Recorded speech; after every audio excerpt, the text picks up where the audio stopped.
Bati-bati tayo, hindi tayo mag-aaway-away. No, para naman tayo bata dyan. Sergeant Balita.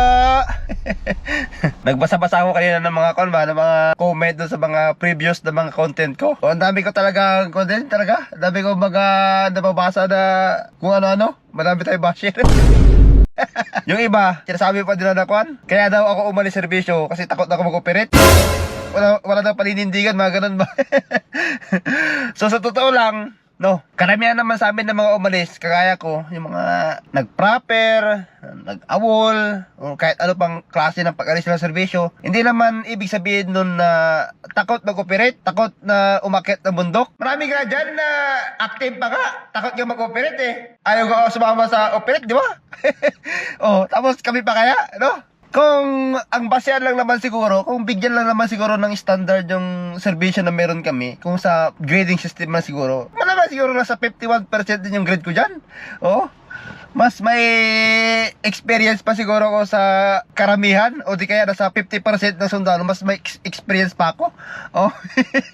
Sa amin kasi, karamihan din sa amin, no, mayroon lang talagang magandang opportunity o para Tagalogin na oportunidad, no, kaya kami umalis serbisyo. Hindi naman ibig sabihin na umalis kami serbisyo, takot na agad kami mag-operate. Kung wala na kaming paninindigan, grabe naman yung mag-comment ninyo.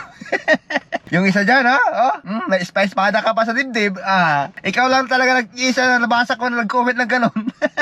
So, yun yung katotohanan dyan. Posible naman kung halimbawa tayo yung nagkapalit tayo ng sitwasyon. Imposible na hindi mo rin hindi ka rin aalis, di ba? Ganun lang talaga. No, iba-iba tayo ng ng kapalaran, iba-iba yung gusto sa atin ng ng Panginoon. Sa akin nga dati, sabi ko nga, ang mindset ko, ang pinaka-goal ko dyan, maging AFP Sergeant Major eh. Yan talaga yung goal ko. Kung ano yung magandang plano ko para sa sarili ko, mas may magandang plano yung Panginoon sa akin. Kaya yun yung nangyari. Hindi yun yung porkit umalis lang kami, yayay na. Ano ka ba naman? Oo. Tinignan ko yung mga picture ninyo kasi malalaman mo yun sa mga picture mo kung ano, kasi magaling kayo mag-post. Oh, hindi naman sa pinagyayabang pero no, yan lang yung mga gusto ko lang iklaro talaga din na ganyan. Pangit naman na sabihan nyo kami ng gano'n. Pero siyempre, wala akong magagawa yan. Yan na yung nasa isip ninyo eh. Yan na yung sa tingin ninyo eh. Kanya-kanya naman tayo, di ba? So kung ano yung tingin mo, go ka lang dyan. Oh. Hindi ko kayo patulan. Bahala kayo sa buhay ninyo dyan. Hindi ako mag-reply sa inyo. Oh. Masaya lang ako na nakakabasa ako ng mga ganun. At least, di ba? Makikita mo rin talaga na marami rin talaga sa mga kabaro mo dati na talaga. Yung malaki yung inggit. Oh, inggit ba yung tawag dyan? Yan naman talaga yung totoo. Oh. Kasi kung hindi ganon yon, hindi ka man magko-comment ng mga ganon. So sa mga tropa dyan na magkakaroon ng magandang oportunidad sa labas, tara na. Oh, iwan nyo na yung dyan kung meron lang din naman, no? So ayun, lagi kayo mag-ingat sa mga nagsasabi sa amin ng mga ganon. Lagi pa kayo mag-ingat. Ipinagdadasal pa rin namin yung mga kaligtasan ninyo, no?